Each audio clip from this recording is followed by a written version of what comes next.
I want to talk about people and about the highest law. The highest law, that is, for people that are religious and for people that are not religious, the power of empathy.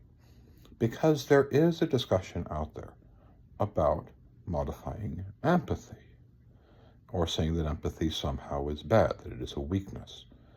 This is not true. And I'm going to specifically talk about it around the issue of Jeffrey Epstein. So first of all, the instinctive nature of empathy, why it is so important, is because empathy will tell you when something is wrong.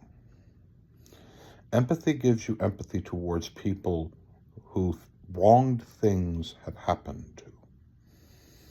It's why it is part of the highest law and why it gives strength. You see, empathy says the girls, the victims, they're important. And a terrible thing has happened. And Epstein bled a terrible thing that caused significant injuries to children and people and has made our country look quite badly for having this happen. So that sense of empathy begins your concept of a sense of justice by saying that something must be done and fair and equitable, because empathy tells you that, yeah, Epstein is a pile of dung, but we live in a country and we live in a society that we have all agreed to a structure, and history has taught us that you must follow the Constitution no matter what. That the children, the victims, have constitutional rights, and so does Epstein. And it's important. And that's where, like, Mathew 7:4 shows up, where it comes about the log in your eye, that you're seeing. Because remember, the highest law is that your neighbor is you. Your neighbor is your brother. That literally means that Epstein is your brother and all of the victims are your sisters. So your moral problem should be based in that circle, right? Epstein is a brother who raped and allowed people to abuse 1,000 girls. But he's still a brother, and that means he gets rights. He should be arrested. He should be dealt with, right? And the children should be protected. Simple, right? That's a way of how empathy works. Now, how that creates strength as a nation is the nation continues to hold the principle of this value of justice. It protects and gives protections to those who were the victims and places the perpetrator in the proper box he belongs in. But now comes the re-education of empathy and trying to say that empathy is bad. And where that re-education of empathy shows up is, in a sense, QAnon stuff, right? These like MAGA concepts that were put out there, and I'm not just talking about everyone in MAGA, I'm talking about the ones who were taught that the only people that Epstein was dealing with and the only people who were using the children were people with a D at the end of their name. Democrats.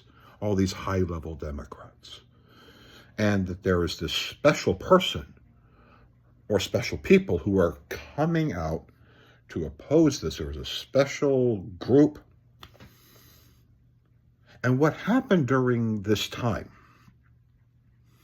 is groups of people applied the Washington's warning of the problem of partisanship is that you will protect your party, your team, over that of when it does something wrong. And so what the people who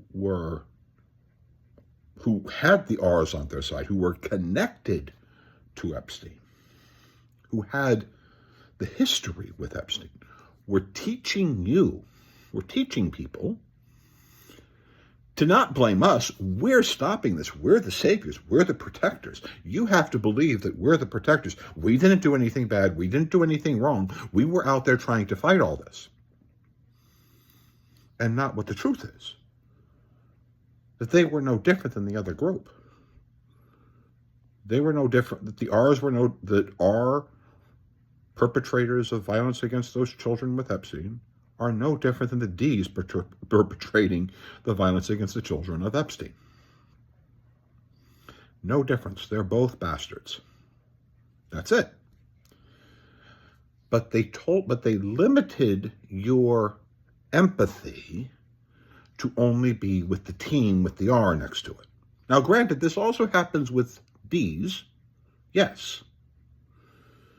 But this is why empathy is important, to keep it at the highest level, why it is the highest law, why empathy keeps a society functional. Because when it loses empathy and your empathy is only directed towards your team, you literally can allow people who victimize 1,000 children to be protected because you don't want to look at your team as members of your team impacting doing that.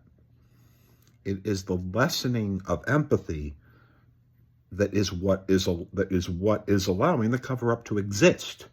The cover-up exists because you're violating the highest law, if you are a Christian, Mathew 22, 25 to 40, or non-religious, just simply the principle of applying empathy in regular life.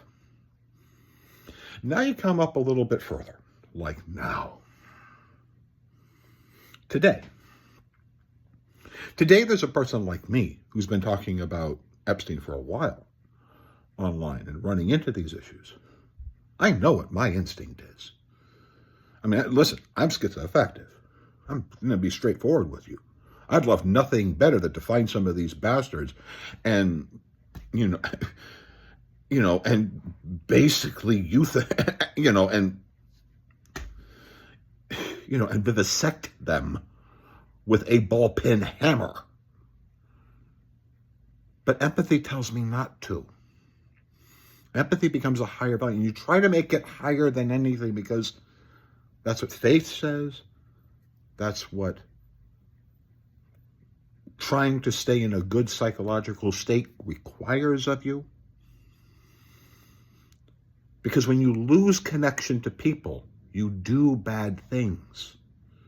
When you lose the emotional attachment to another human being, you are more than willing, you are more than capable of conducting violence. Myself, my other side is manic depressive. When I've been at the depressed stage where I've wanted to end my life, at those states where I have wanted not just to end my life, where I wanted to leave a freaking message behind,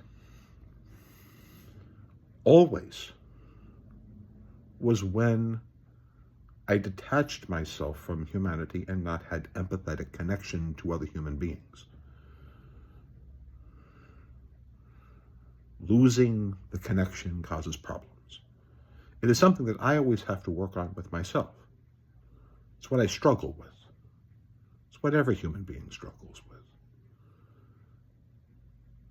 Staying closer to it makes us better. Staying closest to it will enable us to deal with the Epstein matter appropriately and effectively and strong, because empathy doesn't create weakness. Limiting empathy creates weakness. Limiting empathy allows terrible people to tell you that they are just part of the, quote, team. People on the R side who say, I'm just part of the team, you got to protect me. Or on the D side, hey, I have a D with me, protect me. That's what happens when you limit empathy. You're not supposed to. You don't. You protect people's rights, because that's Mathew 7:4 about removing the log in your eye. Because the desire for vengeance, the desire to hurt these people, to punish these people in real ways, is the dust in their eye, and then removing the log that is in yours is understanding that that person is still your brother. He's wrong. He needs to face justice. And history says that it's bad things were, if I were to do, or I were to be claimed as being done a bad thing, a horrible thing, even claimed by someone as doing something as bad as I believe my brother did regarding the Epstein girls, I should have the ability to appear in front of court, and by me realizing that my judgment against them, also I have to see me in that. And I remove the log from my eye by saying that there must be justice and not vengeance. Do you get it? Like, share, subscribe, and let's debate about how empathy really keeps us stronger. How empathy is actually a superpower, and lessening empathy allows evil things to happen, like, for example, allowing people who sexually abuse children to get away with it. Thank you. Like, share, subscribe, and debate.